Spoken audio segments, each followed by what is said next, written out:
ليلة القدر خير من ألف شهر صدق الله مولانا وصدق رسوله النبي الكريم ونحن على ذلك من الشاهدين والشاكرين والحمد لله رب العالمين.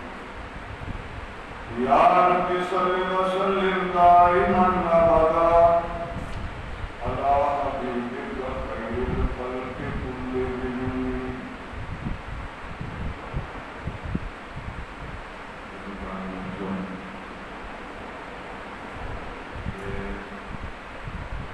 رمضان المبارک کا آخری جمعہ ہے. پورا سال مسلمان رمضان کا انتظار کرتے ہیں اور رمضان جب آتا ہے اسے گزرتے ہوئے کہتے ہیں. رمضان المبارک میں کیا کچھ ہوا؟ رمضان ہی میں حضرت فاطمہ رضی اللہ تعالی عنہا کی وفات ہوئی. رمضان ہی میں حضرت خدیجہ رضی اللہ تعالی عنہ کا انتقال ہوا. رمضان ہی میں حضرت عائشہ صدیقہ رضی اللہ تعالی عنہ کا انتقال ہوا. رمضان ہی میں کفر اور اسلام کی پہلی جنگ، پہلا معرکہ یہ بدر جو ہے یہ ہوا. اور رمضان ہی میں مکہ فتح ہوا. وہ مکہ جہاں سے رسول اللہ صلی اللہ علیہ وسلم چھپ کر نکلے تھے، وہاں چند ہی سالوں بعد اللہ رب کریم نے ایسے حالات بنائے کہ رسول اللہ صلی اللہ علیہ وسلم فاتحانہ انداز سے مکہ میں نہ. ہم جو پاکستانی ہیں ہم پر اللہ رب کریم کا یہ خاص کرم اور فضل ہے کہ رمضان المبارک کی 27 تاریخ کو پاکستان بنا. 14 اگست 1947 کو رمضان تھا اور رمضان کی 27 تاریخ. اس رمضان میں اگر ہم پوری تاریخ کو کھنگالنا چاہیں تو ایک لمبی فہرست ہے کہ رمضان میں کیا کچھ ہوا. رمضان میں ہی اللہ رب کریم نے قرآن کو نازل فرمایا، بلکہ تمام آسمانی کتابیں اور صحائف یہ رمضان ہی میں آئی. رسول اللہ صلی اللہ علیہ وسلم نے فرمایا کہ اللہ رب کریم نے ہر قوم کو ایک دن دیا عبادت کے لیے، ریاضت کے لیے. یہودیوں نے ہفتے کو پسند کیا، عیسائیوں کو اتوار ملا اور ہمیں جمعہ. جمعہ جو ہے یہ جمع سے ہے. جس دن قیامت آئے گی وہ دن بھی جمعے کا. اور اگر جمعے کے بارے میں ہم تاریخ کو دیکھیں تو کہتے ہیں موسیٰ علیہ السلام جب اس دریا سے پار گزرے تھے تو وہ جمعے کا دن تھا. ایسے ہی ابراہیم علیہ السلام جب آگ سے نکالے گئے تو وہ بھی جمعے کا دن تھا. رسول اللہ صلی اللہ علیہ وسلم نے فرمایا کہ آدم علیہ السلام کا جو خمیر اٹھایا گیا تو جمعے کا دن تھا اور اسی میں ان کے اندر روح پھونکی گئی اور جمعے نہیں کہ دینا ان کو جنت سے زمین پر اتارا۔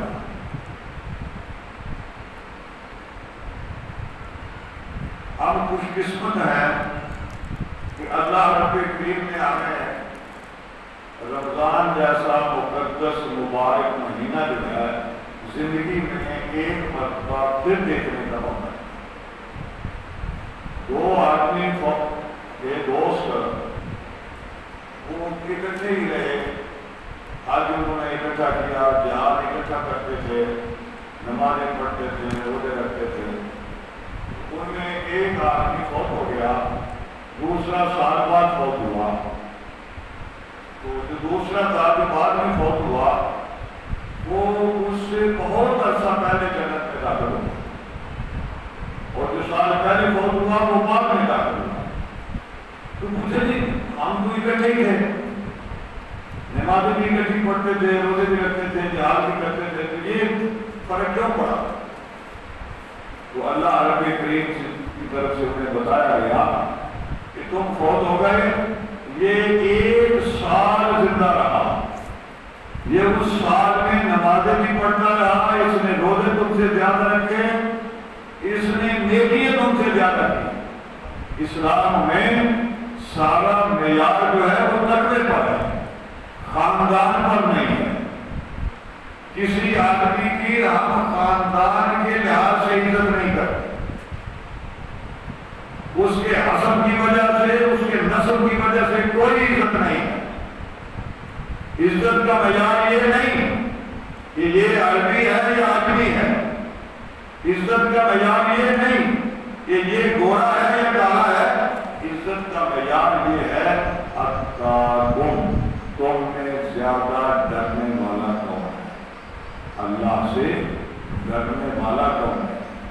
آپ کو کوئی مسلمان ایسا نظر نہیں آئے گا جس کے سامنے آپ یہ بات کریں کہ بھئی اللہ رب کریم کو ڈرنے والے بڑے پسند ہیں، تو ایک بھی مسلمان آپ کو ایسا نظر نہیں آئے گا جو یہ کہے کہ میں اللہ سے نہیں ڈرتا۔ ہر آدمی کا دعویٰ یہ ہے کہ بھئی ہم تو اللہ سے ڈرتے ہیں۔ ڈرنے کا معنی یہ ہے کہ وہ اللہ کی ناراضگی سے ڈرے، اللہ کی نافرمانی سے ڈرے۔ اگر خدا کا خوف ہو اسے خدا کی نافرمانی سے وہ روکتا نہیں ہے، اور خدا کی محبت اسے نیکی پر آمادہ نہیں کرتی، تو اس کا مطلب یہ ہے وہ خدا سے نہیں ڈرتا۔ یہ جو جمعہ ہے عام طور پر اسے لوگ جمعۃ الوداع کہتے ہیں۔ قرآن میں، حدیث میں، رسول اللہ صلی اللہ علیہ وسلم نے اس کے بارے میں کوئی خاص بات نہیں کرا کہ یہ دن جو ہے اس کے فلاں معمولات ہیں، اس میں اتنے نفل پڑھو، یہ کرو وہ کرو، یہ حدیث میں نہیں۔ ہم جو اسے جمعۃ الوداع کہتے ہیں تو اس کا معنی یہ ہے کہ یہ رمضان کا آخری جمعہ، اس کے بعد پتہ نہیں ہماری زندگی میں یہ دن آئے یا نہ آئے۔ ہم اگر اپنے دائیں بائیں دیکھیں اور روز پڑوس میں دیکھیں تو کتنے لوگ تھے جو پچھلے سال ہمارے ساتھ تھے، ہمارے ساتھ وہ مسجد میں آتے تھے، بیٹھتے تھے، ہم نماز پڑھتے تھے، افطاری اکٹھے کرتے تھے، لیکن اس سال وہ نظر نہیں آ۔ اور ہو سکتا ہے کہ آئندہ سال ہم بھی نظر نہ آئیں۔ 5 چیزیں ایسی ہیں جنہیں اللہ کے سوا کوئی نہیں جانتا۔ ان میں ایک یہ ہے کہ موت کب آئے گی، کہاں آئے گی، کس حال میں آئے گی، یہ اللہ کے سوا کوئی نہیں جانتا۔ اللہ سے موت کو طلب تو نہیں کرنا چاہیے، لیکن اچھی موت کی دعا کرنی چاہیے کہ اے اللہ ایمان کی حالت میں موت آئے۔ وہ بھی بڑے خوش قسمت ہیں، نماز پڑھتے موت آ جاتی ہے، تلاوت کرتے موت آ جاتی ہے، اور اس کے مقابلے میں اسلام آباد میں جب پاکستان میں زلزلہ آیا تھا تو بے شمار ہوٹلوں میں جو ہوٹل تباہ ہوئے ان میں کچھ ایسے مناظر تھے، کچھ لوگ ایسے کاموں میں مصروف تھے کہ آدمی ان کا نام لینا گوارا نہیں کرتا۔ جو مسجد میں نماز پڑھتے مر گیا وہ قیامت کو اسی حالت میں اٹھے گا، جو زنا کرتے شراب پیتے مر گیا وہ اسی حالت میں اٹھے گا۔ تو اب یہ جو جسے ہم آخری جمعہ کہتے ہیں، اس میں ہم نے دو چیزوں کا جائزہ لیا۔ نمبر ایک، یہ رمضان جو تھا یہ آیا کیوں، رمضان کی علت کیا تھی، اللہ رب کریم نے جو ہم پر روزے فرض کیے تو کیوں فرض کیے، اللہ نے اس کا فائدہ کیا کیا فرمایا۔ فرمایا یا ایھا الذین آمنوا کتب علیکم الصیام کما کتب علی الذین من قبلکم، اے ایمان والو تم پر ہم نے روزے فرض کیے ہیں، تم سے پہلے جتنی امتیں گزری ہیں ان پر بھی ہم نے روزے فرض کیے ہیں۔ کیوں کیے ہیں؟ لعلکم تتقون، تاکہ تم پرہیزگار بن جاؤ، تاکہ تم اللہ سے ڈرنے والے بن جاؤ، تاکہ تم متقی بن جاؤ، تمہارے اندر خوف خدا آ جائے۔ اب ہم نے جائزہ لینا ہے، مہینہ گزر گیا، ہم نے روزے بھی رکھے، ہم نے نمازیں بھی پڑھی، لیکن ہمارے اندر خدا کا خوف کتنا پیدا ہوا، ہم نے کتنے گناہ چھوڑے۔ رسول اللہ صلی اللہ علیہ وسلم نے فرمایا 5 روزہ دار ایسے ہیں جن کو سوائے بھوکا پیاسا رہنے کی کوئی فائدہ نہیں ہوتا، 5 شب دار ایسے ہیں کہ سوائے جاگنے کے ان کو کچھ نہیں ملتا۔ اللہ سے ڈرنا چاہیے کہ اللہ ہمارے روزوں کو قبول فرمائے، ہماری نمازوں کو قبول فرمائے۔ تو یہ جو آخری ایام ہیں یہ بڑے قیمتی، رسول اللہ صلی اللہ علیہ وسلم کے سامنے ایک آدمی کا ذکر کیا گیا کہ وہ بڑی لمبی عمر تھی اس کی، اور وہ دل کو جہاد کرتا تھا، رات کو عبادت کرتا تھا۔ ہم مسلمان جو ہماری بھی اتنی عمریں نہیں ہیں، ان کی تو بڑی لمبی لمبی عمریں ہوا کرتی تھی، ہماری تو 40 50 60 70 80۔ تو اللہ رب کریم نے ایک تحفہ دیا امت، حضور علیہ السلام کی امت۔ وہ تحفہ کیا ہے؟ فرمایا کہ تمہیں ایک رات دی گئی، یہ رات ایسی ہے کہ ایک آدمی اگر 1000 مہینہ عبادت کرے مسلسل، جس میں ایک لمحہ وہ خدا سے غافل نہ رہے، اس کا دن عبادت میں گزرے، اس کی رات عبادت میں گزرے، اس سے یہ نہیں فرمایا کہ تم میں سے جو آدمی اس ایک رات کی عبادت کرے، یہ نہیں فرمایا کہ یہ اس کے برابر ہے، اس نے 1000 مہینہ عبادت کی اور تم ایک رات عبادت کرو، یہ نہیں فرمایا تم برابر ہو، بلکہ فرمایا تم اس سے بہتر ہو۔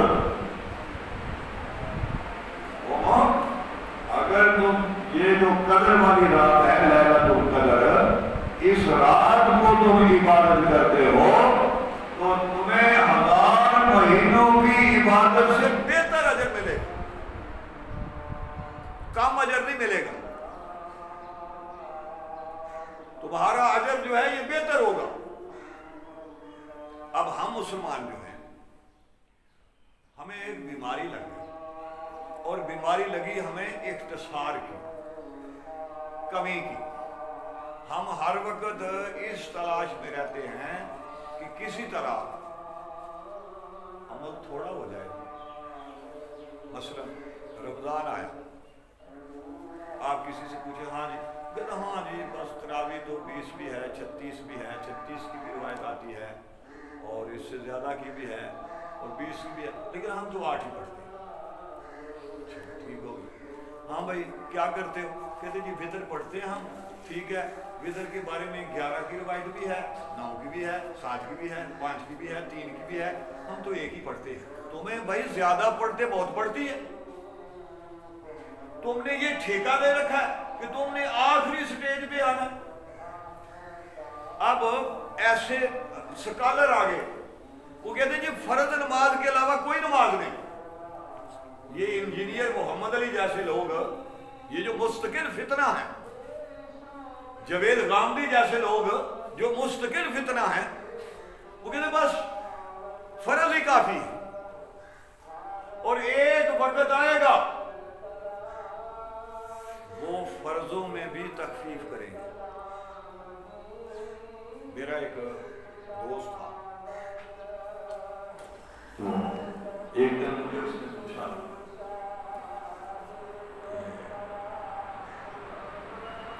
آپ آئے نہیں, نماز ہم نے اکٹھی بڑی مسئلہ ہے, نماز سے پہلے ہی مجھے کہا کہ نماز کے بعد ادھر آئے چائے پینے. کافی دیر ہو گئی, اس نے اپنا لڑکا بھی میں نے اس کے ساتھ کیا کیا کر رہے ہیں, میں نے کہا اردو کون سی بات, مجھے آپ کون سی بات پڑھ رہے ہیں؟ کیونکہ سیدھی بات ہے, میرے علم میں یہ بات آئی ہے کہ فرض صرف 2 ہی ہے اور یہ 2 کی بات ہے. میرا مطالعہ یہ ہے کہ فرض صرف 2 ہی ہے. میں صرف 2 وقت پڑھتا ہوں, میں نہیں کچھ بھی پڑھتا. یہ تو پڑھے لکھے ہو کر اتنی لمبی نمازیں پڑھتے کیا فائدہ ہے ان کا؟ میں نے کہا کہ آپ نے مطالعہ کرنا چھوڑ دیا یا ابھی کر رہے ہیں؟ نہیں کہتے کرتا ہوں. میں چلو شاید ایسا مقام بھی آ جائے 2 سے بھی چھٹی ہو جائے. چھوڑو رسول اللہ صلی اللہ علیہ وسلم بستر پہ نظر نہیں آئی. حضرت عائشہ صدیقہ رضی اللہ عنہا نے سوچا کہ شاید رسول اللہ صلی اللہ علیہ وسلم کسی دوسری بیوی کی طرف تشریف لے گئے. وہ فرماتی میں اٹھی, گھر میں اندھیرا تھا, تو جب میں تھوڑا چلی اور اتنے لمبے لمبے مقام بھی نہیں تھے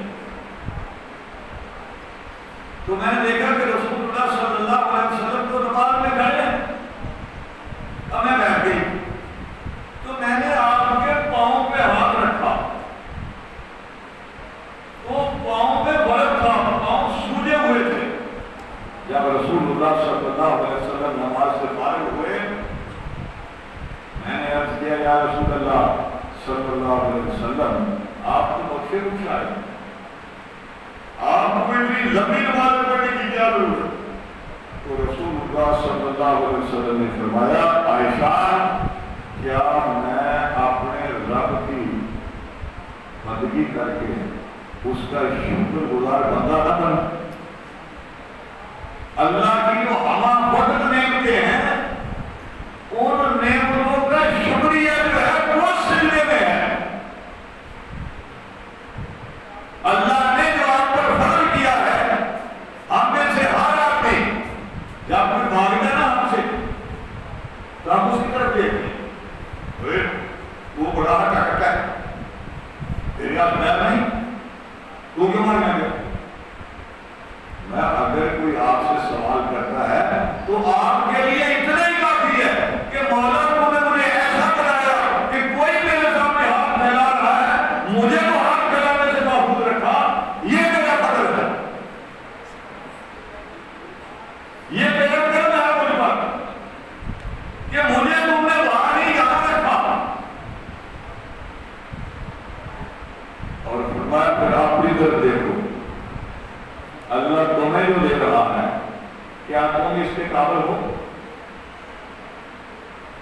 تمہاری قابلیت کے بغیر اللہ تمہیں دے رہا ہے. اگر کوئی تم سے سوال کرتا ہے دے سکتے ہو دو, نہیں دے سکتے اسے جھڑ کو مت, اس کا مذاق مت اڑاؤ. بعض ایسے لوگ ہوتے ہیں جن کا لباس تم سے اچھا ہے.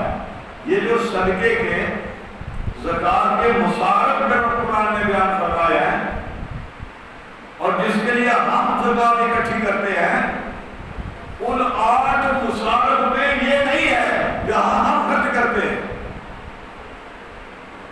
ان میں ایک ہے فی سبیل اللہ, ایک وہ آدمی ہے جو مسافر ہے, گھر سے نکلا, اس کا جوتا آپ سے بہتر ہے, اس کا لباس آپ سے بہتر ہے, اس آپ نے دیکھا اس نے گھڑی پہنی ہوئی ہے آپ سے بہتر ہے, اس کا موبائل آپ سے قیمتی ہے, لیکن پھر بھی آپ سے سوال کر رہا ہے.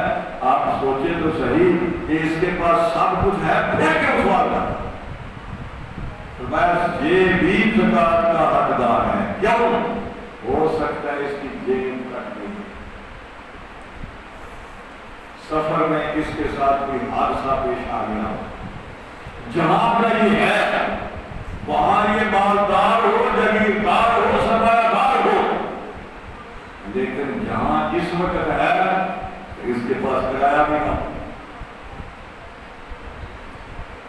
یہ لوگ جو ہیں یہ ان مصارف میں شامل ہے.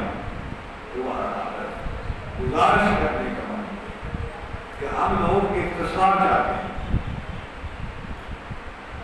یہ جو ليلۃ القدر ہے رسول اللہ صلی اللہ علیہ وسلم نے فرمایا اسے پورے رمضان, ایک حدیث یہ ہے اسے پورے سال میں تلاش کرو.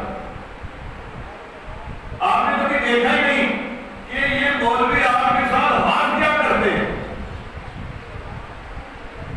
انہوں نے آپ کو معلوم کر دیا. وہ آپ کو یہ نہیں کہیں گے کہ جنازہ جان کرو, نہیں کہیں گے بس آ گئے تمہارا ہو گیا.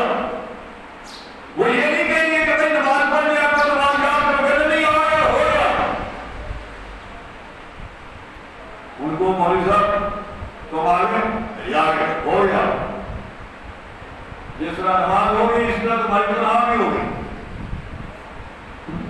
ختم روٹی کے بغیر نہیں ہوتا اور جنازہ جان کے بغیر ہی تم آ گئے. یہ دین کے ساتھ مذاق ہے. اب رسول اللہ صلی اللہ علیہ وسلم نے کیا فرمایا کہ ليلۃ القدر کو پورے سال میں تلاش کرو. ایک دوسری حدیث آئی ليلۃ القدر کو رمضان المبارک میں تلاش کرو. آپ پورے سال کی مشقت سے ہمیں بچا دیں تو میں رمضان میں تلاش کروں. اب رسول اللہ صلی اللہ علیہ وسلم کی تیسری حدیث یہ آئی کہ رمضان المبارک بھی رمضان المبارک کے پہلے عشرے میں تلاش کرو. پھر فرمایا دوسرے عشرے میں تلاش کرو اور پھر فرمایا آخری عشرے میں تلاش کرو. پھر آخری عشرہ کے بارے میں فرمایا اس کی جفت راتوں میں تلاش کرو. پھر فرمایا اس کی تاک راتوں میں تلاش کرو. اور ہمیں مولوی نے بتایا کہ یہ بس 27 ہوتی ہے. کوئی قرآن پاک کی کون سی آیت ہے جو اس پر دلالت کرے کہ رمضان المبارک کی 27ویں تاریخ جو ہے وہ ليلۃ القدر ہے؟ پاک پیغمبر مسجد نبوی کے اندر تشریف فرما تھے, صحن میں صحابہ اکرام بیٹھے ہوئے تھے, وہ کسی بات پر اختلاف کر رہے تھے. ان کی آواز بلند ہوئی, رسول اللہ صلی اللہ علیہ وسلم اندر سے باہر تشریف لے جانے کے لیے نکلے. آپ دروازے پر پہنچے, ان کی آوازیں بلند ہوئی, رسول اللہ صلی اللہ علیہ وسلم واپس مسجد میں تشریف لے گئے. جب ان کی مجلس برخاست ہوئی آپ باہر آئے تو عرض کیا یا رسول اللہ ہمارے ماں باپ آپ پر قربان ہو جائیں, کبھی پہلے ایسا نہیں ہوا کہ آپ ہمیں دیکھ کر واپس چلے گئے ہوں. کیا ہوا؟ وہ رسول اللہ صلی اللہ علیہ وسلم نے فرمایا اللہ نے مجھے حتمی تاریخ بتا دی کہ لیلۃ القدر رمضان کی کس تاریخ کو ہے. مجھے حتمی تاریخ بتا دی. میں آپ کو وہ تاریخ بتانے کے لیے باہر آ رہا تھا. تم کسی معاملے میں جھگڑ رہے تھے. تمہارے جھگڑے کی وجہ سے اللہ نے وہ بات بجھک لی, ذہن سے باہر کر دی. اب اسے تلاش کرو تاکہ میں آخری اشرا میں. اگر پاک پیغمبر کے سینہ سے اللہ رب کریم نے اس بات کو کچھ لیا ہے تو دونوں طور میں جو تمہیں بتا دیا گیا کہ یہ 27 کی رات ہے, یہ 23 کی رات ہے, تم نے لوگوں کو محروم رکھنے کے لیے یہ گھوسلہ نکالا. یہ کہاں لکھا ہوا ہے؟ قوم کے سامنے تم عبادات کو اس انداز میں پیش کرتے ہو کہ لوگ سمجھ کر رہ جاتے ہیں, سکڑ کر رہ جاتے ہیں, ان کے اندر اعمال کی ترغیب پیدا کرتا. یہ جو رمضان تھا واضح لفظوں پہ رسول اللہ صلی اللہ علیہ وسلم نے فرمایا دن کا روزہ راتوں کی عبادت. جس کو اللہ نے توفیق دی ہے وہ مکہ میں جائے, عمرہ پر جائے, مکہ میں جائے, مدینہ میں جائے, اس سے پتہ چلتا ہے کہ یار وہ لوگ تراویح کس طرح پڑھتے ہیں. ہم نے لمبی لمبی داڑھی والے دیکھ کے بعد بیٹھے ہو, اگر تراویح ہو رہی ہے بعد بیٹھے ہو, یار تم کیوں بیٹھے ہو؟ تراویح بڑا بدل لگتا ہے. یہ تو تراویح ہے جو آگے نہیں کرتے. وہی ہوتے پاکستان میں کتنے پاکستان میں کسی بندے کو سمجھ ہی نہیں آتی کہ حادثہ کیا کر رہے ہیں. پیچھے والے بھی خوش ہے, آگے والا بھی خوش ہے. سعودیہ میں ایسا نہیں ہوتا.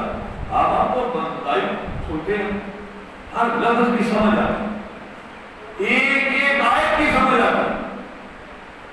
اور آپ نے دیکھا کہ بس شروع یہ پتہ چلتا ہے کہ شروع اتنے بجے ہو, اب ختم کب ہوگی اللہ کا. تراویح کے بعد اتنا وقت ملتا ہے کہ آدمی کچھ تہجد کے نوافل پڑھے اور نوافل پڑھنے کے بعد وہ سحری کرے اور صبح کیا جاتا ہے. ساری رات وہ عبادت کرتے اور ہمیں یہاں سمجھا دیا گیا کہ 18 کا چل ہے. بے شمار سنی, وہ دیوبندی ہو, بریلوی ہو, کوئی ہو, رسول اللہ صلی اللہ علیہ وسلم نے فرمایا آخری دور آئے گا لوگ اپنی بیویوں سے زنا کریں گے. ہماری سمجھ میں یہ بات نہیں آتی کہ یار اگر رسول نہیں کوئی زنا جو ہے وہ تو باہر کیا جاتا ہے. وہ فلاں کی بیٹی سے کرے, چھوٹی بیٹی سے کرے, باقی کی بیٹی باہر کرے گا, وہ اپنی بیوی سے زنا کیسے کرے گا؟ اس کی سمجھ نہیں آتی. جیسے رسول اللہ صلی اللہ علیہ وسلم نے فرمایا ایک وقت آئے گا کفر اکٹھا ہو جائے گا اور کفر کی جو فوج ہوگی مشترکہ, جو بندہ اس کی کمان کرے گا اور راجا وہ لنگڑا ہوگا. اب ہمیں اس کی سمجھ بھی نہیں آتی تھی. ہمارے استاد سمجھاتے تھے وہ کمزور ہوگا, اس میں وہ دینی پہلو کمزور ہوگا, یہ ہوگا, وہ ہوگا, لیکن حتمی بات نہیں. پھر یہ ہوا کہ طالبان پر حملہ کر دیا گیا. 55 کے قریب یا 50 کے قریب ملکوں کی فوج نے مل کر حملہ کیا. اس فوج کو کہتے ہیں نیٹو.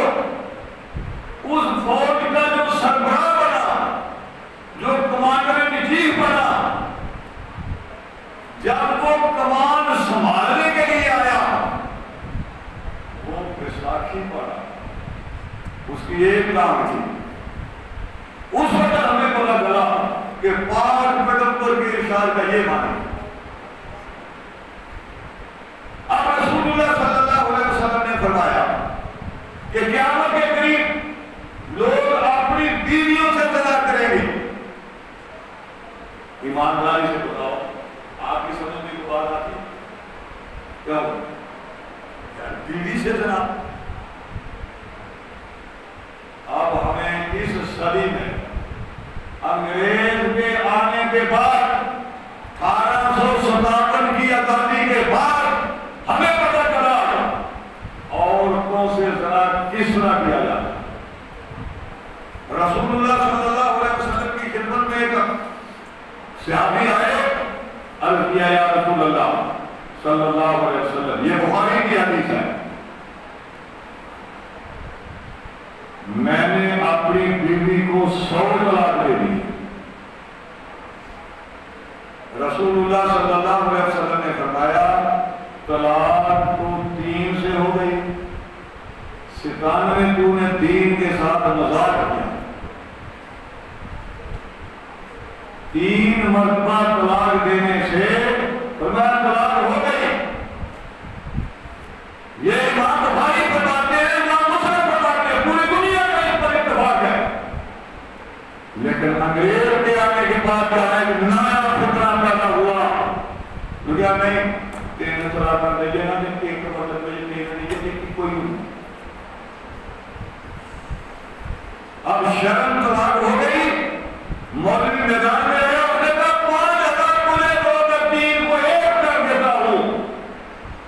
اس نے فتویٰ کر لیا مولوی سے, مولوی نے کہا 3 نہیں ہوئی 1 ہوئی ہے. اللہ کے رسول نے فرمایا 3 ہو گئی ہے. آگے اسے اپنی بیوی سمجھ کر زنا کر رہا ہے, وہ اس کی بیوی نہیں ہے.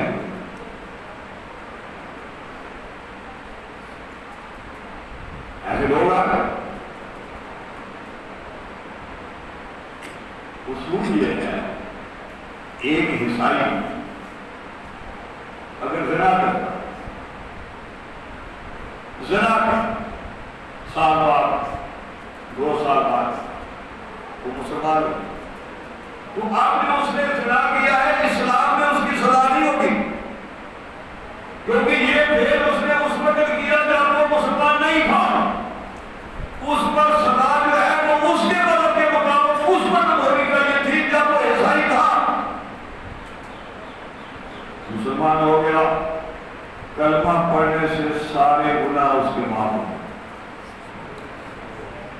وہ نیک پاک صاف بن گئے. ایک آدمی حنفی ہے, حنفی ہونے کی حیثیت سے وہ اپنی بیوی کو کہتا ہے طلاق طلاق طلاق. اب وہ مولوی سے جا کر فتویٰ دیتا ہے, حدیث سے وہ کہتا ہے نہیں 1 ہوئی. بھئی تمہارے نزدیک 1 ہوئی نہ تو 3 ہو گئی. اور اس کے بعد بھی وہ حنفی ہے, صرف طلاق کے لیے وہ ادھر گیا, باقی وہ حنفی کا نہیں. یہ پوری بات مطلب یہ ہے, لوگوں کے سامنے جب آپ دین کو مذاق بنائیں گے, ہلکا کریں گے. مجھے ایک آدمی نے فون کیا, کہنے میں نے اپنی طلاق کہنا, میں نے کہا طلاق ہو گئی. پھر میں غصے نہیں کیا, میں گلاب جامن کھانے سے کوئی نہیں کہتا.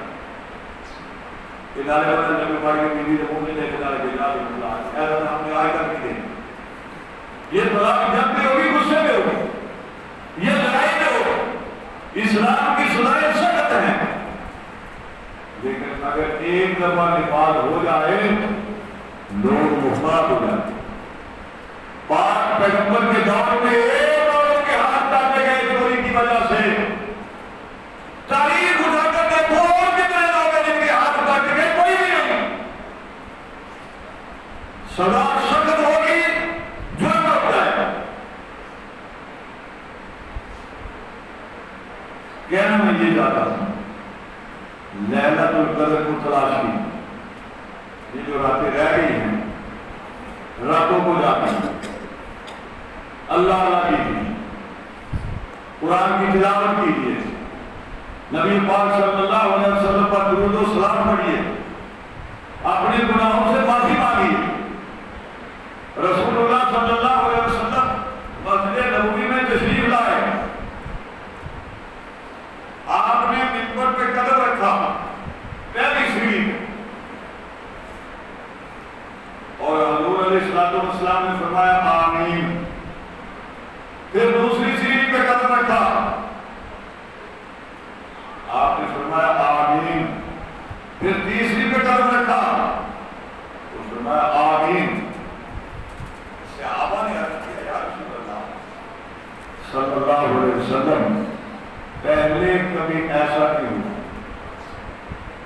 پہلے کبھی ایسا نہیں ہوا، یہ آج کیا ہوا؟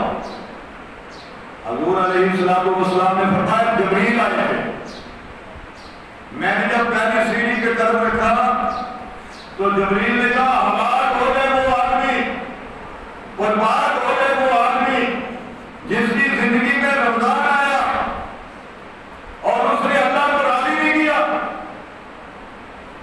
اس نے اپنے اوپر جنت کو واجب نہیں کیا۔ اب ذرا سوچئے کہ جو دعا جبریل مانگے اور جس پر رسولوں کے رسول، نبیوں کے نبی، امام الانبیاء آمین کہیں، اس دعا کی قبولیت میں کچھ شک ہے؟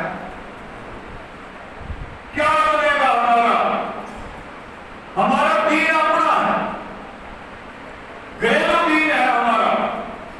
رمضان آئے اندر روزہ نہیں رکھتے، بیمار ہو جاتے ہیں، نماز آئے مصروف ہو جاتے ہیں، زکات کا معاملہ ہو تو دے دیا، اجر ہم نہیں دیتے۔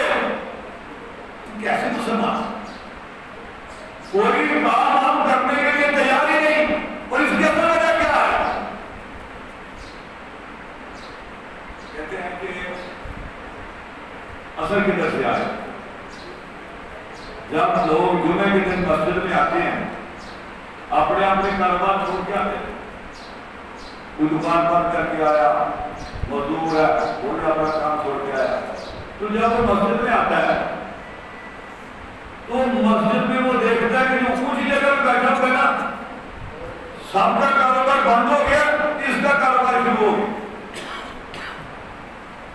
یہ بھی کاروباری ہے، جس طرح وکیل کو عدالت میں کیس لڑنے کے پیسے ملتے ہیں، اسی طرح منبر پر بیٹھ کر وعظ و تقریر کرنے کے حصے میں پیسے ملتے ہیں۔ اس کے سر میں بھی صرف پیسے لگے۔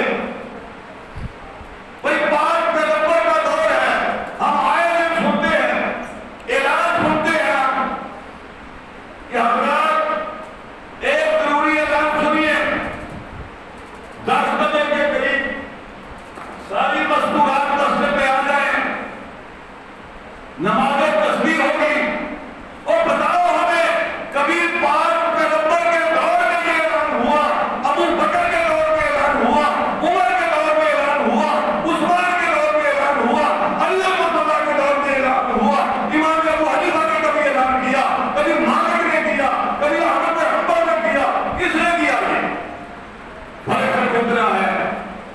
آپ آتے ہیں مسجد میں، وزیر خزانہ گھر ہے، کہاں سے آیا؟ کوئی دکان سے آ گیا، کوئی کاروبار سے آ گیا، آپ آئے ہیں پیسے گھر چھوڑ کے آئے ہیں، آپ محنت کرتے ہیں، آپ کا پسینہ کرتا ہے، آپ جو پیسہ کماتے ہیں خرچ کرتے ہوئے حالات ہوتے ہیں، اور پھر وزیر خزانہ ہے۔ اس لیے ہماری خواہش ہے تم اور جب مسجد میں آئیں، وہ جب آئیں گی پھر آپ نے دیکھا، جب نماز پڑھ کر جائے گی دیکھنا کیا چھوڑ کر جاتی، وہ ہر ایک پیسہ دے گی۔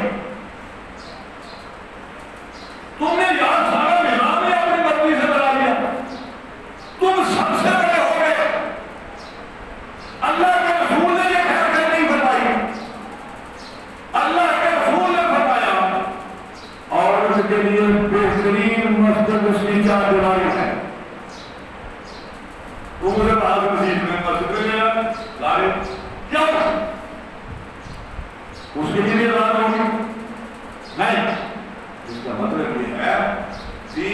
تبدیلی نہ کرو، پیسوں کی خاطر دین کو نہ بدلو۔ دین میں پیسوں کی وجہ سے سارا کسانہ جو ہے خرابی آئی۔ میں ایک جگہ گیا، وہاں مجھے مولوی صاحب کہہ رہے ہیں کہ یہ کتاب کہاں کرنا چاہیے، کس کا؟ یہ عورتوں کا، عورت کو یہ کتاب کرنا چاہیے گھر میں۔ یہ عجیب لوگ ہیں دیندار میں، میں جب غور کرتا ہوں تو ہماری سمجھ میں بات نہیں آتی کہ یار یہ بڑھے بڑھے لوگ دیندار میں والے پڑھتے یہ کیا سوچ رکھتے۔ کل مجھے ایک آدمی نے خود کیا کہ حضرت یہ بتائیں کہ وہ ذکر کیوں ہے جو افطار بیٹھا ہے جمعے کے لیے مسجد میں جا سکتا ہے؟ اب میرا ماننا چاہتا کہ جمعے کے لیے مسجد میں جا سکتا ہے۔ میں نے کہا پہلے یہ بتا وہ بیٹھا کہاں ہے؟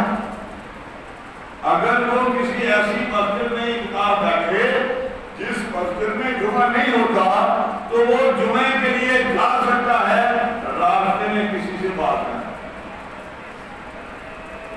کر سکتے ہیں۔ میں نے کہا وہ بیٹھا کہاں ہے؟ کہنے کا گھر میں۔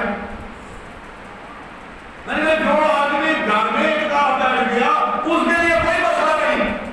کہنے لگے میں جہاں بھی جاتا جائے اس کا کتاب نہیں ٹوٹے گا، سینما دیکھے تب بھی نہیں ٹوٹے گا، مسجد میں جائے تب بھی نہیں ٹوٹے گا، اور سبزی بنی جائے سبزی لینے کی۔ کہنے لگے کہ کیوں؟ میں اس پاگل کو اتنا علم نہیں ہے کہ فرض نماز جو ہے اگر جماعت کے ساتھ پڑھی جائے کتنا اجر بڑھ جاتا ہے، اس نے جماعت کی نماز کو قربان کر کے گھر میرا لے ڈالے، اس انکار کا کیا فائدہ ہے؟ نماز کو جماعت کے ساتھ پڑھنی چاہیے۔ اگر ایسا اتفاق ہو جس میں آپ جماعت کے ساتھ نماز نہیں پڑھ سکتے تو یہ صرف عورتوں کے لیے مردوں کے لیے تو نہیں ہے۔ کہ نہیں گورنمنٹ نے کہا تو میں اگر تھی مولانا عمران کو فتوا دو یا آج کر دوست کو دو ان کو کوئی مفتی دے میں نے کو پر اس نے کہا کہ عورت ہے اس کو کہاں اتفاق بیٹھنا چاہیے؟ میں نے کہا کہنے نہیں عائشہ صدیقہ کو مسجد میں اتفاق بیٹھا۔ ابو داؤد کی روایت یہ ہے، ہماری پریشانی یہ ہے، ہماری مدت یہ ہے کہ ہم اپنا الو سیدھا کرنے کے لیے اللہ کے رسول پر الزام تراشی سے بھی نہیں رکتے۔ حضرت عائشہ صدیقہ رضی اللہ تعالیٰ عنہا فرماتی ہیں کہ رسول اللہ صلی اللہ علیہ وسلم رمضان میں عام ایام کی نسبت عبادت زیادہ فرما دیتے اور آخری عشرہ میں تو آپ کمر باندھ دیتے۔ اب جب آخری عشرہ آیا تو رسول اللہ صلی اللہ علیہ وسلم نے اعتکاف کے لیے سامان اکٹھا کیا تو حضرت عائشہ صدیقہ نے بھی مسجد نبوی میں کھانا لگایا اعتکاف کے لیے۔ تو حضرت حفصہ نے پوچھا یہ کیا؟ تو حضرت عائشہ صدیقہ رضی اللہ تعالیٰ عنہ نے جواب دیا کہ حضور علیہ السلام مسجد میں اعتکاف بیٹھتے ہیں اور میں نے اجازت مانگی، حضور نے مجھے اجازت دے دی۔ تو حضرت حفصہ نے کہا میرے لیے بھی اجازت مانگی۔ اب رسول اللہ صلی اللہ علیہ وسلم نے حفصہ کے لیے بھی اجازت دے دی۔ اب زینب کو پتا چلا کہ میرے لیے بھی اجازت مانگو۔ تو ان کا بھی جب کہنا لگا تو رسول اللہ صلی اللہ علیہ وسلم نے کہا یہ کیا ہے؟ تو ازواج مطہرات نے ادھری رسول اللہ ابھی اس کام کے لیے لوگ گویا اکھاڑ کو پھینکیں گے، سب کے کہنے اکھاڑ دیے۔ اگر کسی روایت میں ایسا مل بھی جائے کہ حضرت عائشہ، حضرت حفصہ، حضرت زینب کوئی بھی مسجد میں اعتکاف بیٹھی تھی تو میں کہا خدا کے بندے جو اور لوگ مسجد میں اعتکاف بیٹھے اور اگر حضرت عائشہ نے بھی اعتکاف کیا ہے ان کا رشتہ کیا ہے؟ اور یہ تو مار دیتا ہے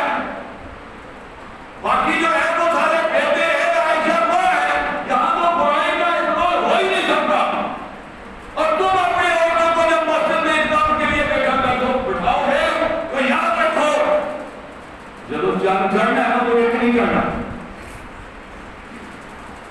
وہ تو دو چاند چڑھنے ہیں. ایک چاند وہ چڑھنا ہے جب کوٹے تو چڑھ کے دیکھیں تسی ایک عید کرنی ہے، دوسرے چاند سے پتہ لگنا ہے وہ گلزار پہنچ گیا لب نے پھرو. یہ تھے گھنٹے دارے امام مزادی نہیں، چھٹے پھٹے لوگ ہیں. یہ مسجد میں آگے اللہ کا فضل ہے. اور تو ہے ہی چھپانے کی چیز، جسے گھر میں بٹھاؤ چلے جی مسیح سے بٹھاؤ، میں کہتا آدمی تو باہر جا کے پتہ کر کتنا عزیز باہر آ گیا ویک کیسا انتخاب کامیاب ہو. یہ وہ لوگ ہیں جن کو دین کی سوجھ بوجھ نہیں، یہ سب حدیث پڑھتے ہیں، یہ نہیں دیکھتے کہ حدیث کا معنی کیا، اس کا مفہوم کیا. رسول اللہ صلی اللہ علیہ وسلم نے چند ایک جواب بھیجی، اسے آپ نے فرمایا کہ آپ نے فلاں جگہ جا وہ تمہاری منزل ہے، آپ نے عصر کی نماز وہاں پہنچ کر ادا کر دی. اب یہ نماز ہے، راستے میں ان کا اختلاف ہوا. ایک حصے نے کہا کہ کوئی بات نہیں ہے، یہ جو رسول اللہ صلی اللہ علیہ وسلم نے فرمایا کہ نماز وہاں جا کر پڑھو، آپ کا منشا یہ تھا کہ اتنے دیر چلو کہ عصر کی نماز وہاں جا کے پڑھ سکو. اب یہ طے ہو گئی بات کہ ہم عصر کی نماز وہاں جا کر نہیں پڑھ سکتے، عصر کی نماز فوت ہو جائے گی، تو ہمیں یہاں پڑھ لیں گے. انہوں نے کہا آپ پڑھ لیں، ہم تو نہیں جاتے. اب آدھوں نے عصر کی نماز وہاں پڑھ لی، آدھے جو تھے انہوں کو آدھا کر جب واپس آیا تو رسول اللہ صلی اللہ علیہ وسلم سے دونوں نے وہ واقعہ بیان کیا. تو رسول اللہ صلی اللہ علیہ وسلم نے کسی کے بارے میں یہ نہیں فرمایا کہ تمہاری بات نہیں ہوئی، بلکہ آپ نے خاموشی کیا. اس کا معنی کیا ہے؟ دونوں نے کام صحیح کی. اس کو کہتے ہیں تقریری حدیث. اگر آپ کے سامنے کوئی بات پیش آ جائے، پیش کی جائے، آپ خاموشی، کیونکہ نبی برائی پہ خاموش نہیں رہ سکتا. اگر کوئی بات غلط ہو تو اس غلطی پر نبی خاموش رہ ہی نہیں سکتا. اگر وہ خاموش رہے وہ نبی نہیں ہے.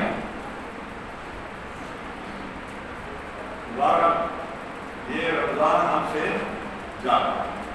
ایک تو میری گزارش یہ ہے کہ یہ تلاش کرو کہ جو کر رہا ہے لطف کرا کو ان کی تلاش. نمبر 2، ہم اللہ سے توبہ کریں، اپنے گناہوں کی معافی مانگیں. جس طرح آج کرونا ہو رہا ہے، ابن کثیر رحمہ اللہ نے اپنی تاریخ میں لکھا کہ یہ عباسیوں کے دور میں، الابتدا کے دور میں یہ وبا آ گئی اور ایسی آئی کہ معمولی سا بخار ہوتا تھا بس مر جاتا تھا. بچے مرنے لگے، عورتیں مرنے لگی، بوڑھے جوان مرنے لگے، حتیٰ کہ یہ ایسی بڑا ہوا چلتی تھی، درخت کے جنگلوں کے درخت وہ جنگ سے اکھڑ جاتے، جانور مرنے لگے. تو ہارون الرشید نے لوگوں کو بیٹھا کیونکہ ہر اس کا کو حل بتاؤ. علماء نے کہا آپ اس کا حل جو ہے سوائے توبہ کے کرو، اللہ سے توبہ کرو، معافی مانگو اللہ سے.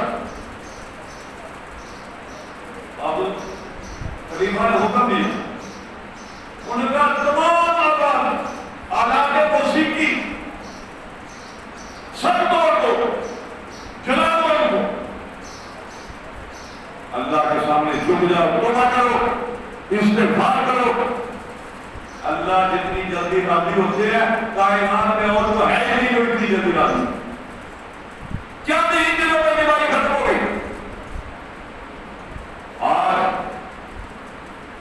ہم تو ہمارے حکمران ماشاءاللہ سارے کے سارے مجھے نیک ہیں، ان اندر بڑا درد دل ہے. ہمارے جو وزیر اعظم ہیں ان کی جو کابینہ ہے وہ تو کسی آدمی کے دکھ کو دیکھ ہی نہیں سکتی. ہندوستان میں وبا آئی, ہم خوش نہیں ہیں.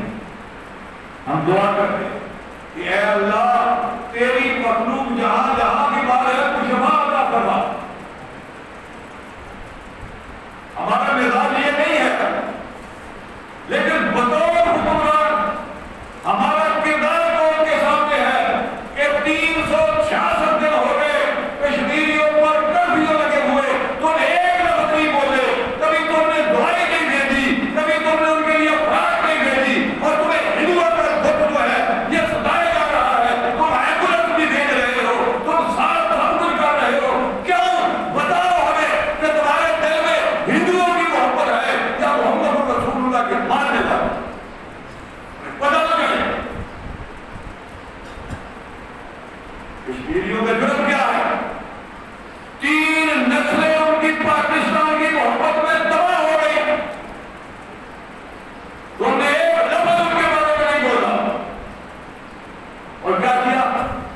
آدھا گھنٹہ دھوپ میں کھڑے ہو کر احتجاج کیا. جو میں کہتا ہوں بات ہندوؤں کے لیے 2 گھنٹے کھڑے ہو میں کیا کرا. اگر کھڑے ہو کسی کام چل سکتا ہے 2 گھنٹے کھڑے ہو جاؤ. لیکن ایک بات یاد رکھیے, ہم نے ان کی امداد یہ سب جانتے ہیں. اس کا ہمیں کیا ملا؟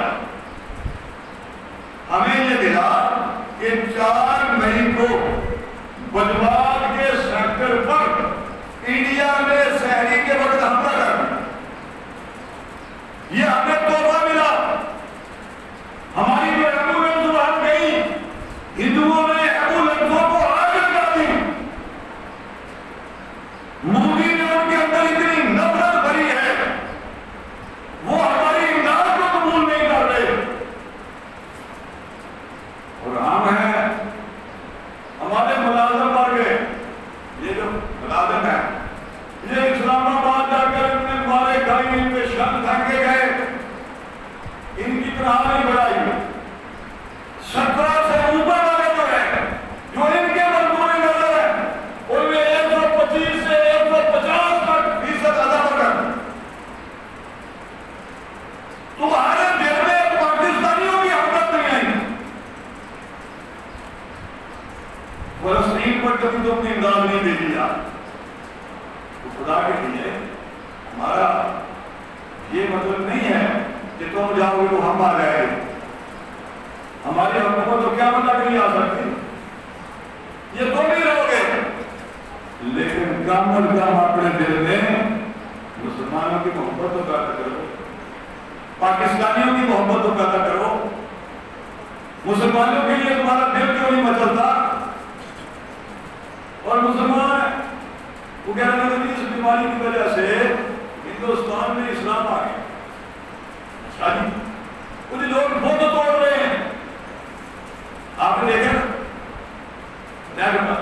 وہ کہتے ہیں جی وہ بت توڑ رہے ہیں, مورتیوں کو اٹھا اٹھا کے باہر پھینک رہے ہیں. ہندو اسلام غالب آ گیا ہندوستان میں.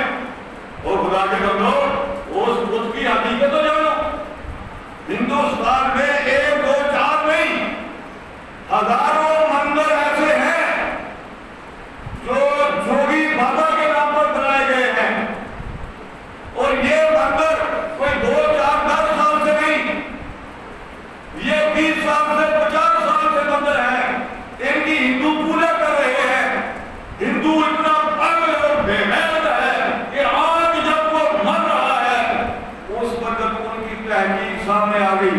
کہنے لگے یہ بابا جوگی ہندو نہیں تھا, مسلمان. بابا جوگی ہندو نہیں تھا, مسلمان تھا, اور اس کا نام تھا چاند خان. تو چونکہ یہ منظر اس کے نام پر بنے ہیں لہذا توڑو ان کو, مورتی بات ہے. وہ چاند خان کی نسبت سے مردوں کو توڑ کر بات پھینکنے تمہاری محبت میں نہیں. یہ ٹھیک ہے, بعض جگہ ایسا بھی ہوا کہ مسجدوں کی صفائی ہوئی, اس لیے مسجدوں کو ہاسپٹل بنا دیا، مسلمانوں نے اپنے دل کھول دیے، وہ ان کا علاج کر رہے ہیں۔ یہ کام انہوں نے اپنے مفاد میں کیا، ہماری محبت میں نہیں۔ تو بہرحال گزارش ہے کہ خدا اپنے اندر محبت کا ہے مسلمان، اس کے لیے اسلام نے جو ہمیں ضابطہ دیا وہ یہ ہے کہ یہ جو آپ نے روزے رکھے ان کا فطرانہ ادا کرو۔ آپ صاحب نصاب ہو یا نہیں، ہم اس در میں نہیں پڑھتے، یہ ادا کرو، آپ کا دوسرا بھائی بھی کر لے گا، اس کی ضرورت بھی پوری ہو جائے گی، اور اس کا حقدار کون ہے؟ ویسے تو بات کرنا ہمارے لوگ ہیں جن کو اللہ نے مال دیا ہے، وہ تلاش کرتے ہیں محلے یار کوئی غریب صدقہ دے رہے ہیں، ان سے ساتھ دے رہے ہیں، اس کو آنے کا بھی رکھے ابھی تک آ کی نہیں جیسے داخلہ بڑھ بچے کی ہیں ابھی 15 ایدے سالوں سے زیادہ تو غریب نہ سکتے کی خیال ہے وہ 10-15 ہزار تھی ہفتاری چلا سکتے ہو مہینہ بتا سکتے بندے باہر لاتے پہ غریب والا بھی تھوڑا پہ گا، وہ غریب تو آپ کے سامنے بیٹھا ہوا ہے، 5 قدم دعا کرتا ہے تو یا اللہ غربت کو دور کروا، تمہاری غربت نہیں اپنا بھی ہونا ہوگا، ان کی بھی بالکل کر کے یہ رفتار کا آپ کی دعا ہے، اللہ کو دیکھیں دور کروائے۔ تو گزارش یہ ہے کہ یہ ہماری جو مسجد ہے، ہماری مسجد کس قدر مقروض ہے آپ تصور نہیں کر سکتے۔ ہمارے نمازی کے یہ سمجھتے ہیں کہ اس کا بڑا فنڈ ہے، یہ سارے کام کرتے ہیں، 22 لاکھ روپیہ ہم پر کر رہا ہے، جس کا جی چاہے جب جی چاہے سارا کام کیا کر سکتے، وہ اصل تو کٹ گئے، اس میں ہم نے مصری کے پیسے نہیں ڈالے، ان کے پیسے الگ ہیں۔ اس لیے ہماری گزارش آپ سے کہ رمضان المبارک میں جہاں آپ اپنے بچوں کے لیے خرچ کرتے ہیں، جہاں محلے والوں کے لیے خرچ کرتے ہیں، اپنے دوستوں کے لیے خرچ کرتے ہیں، آپ سے التجا ہے کہ خدا کے لیے مسجد پر بھی خرچ کریں،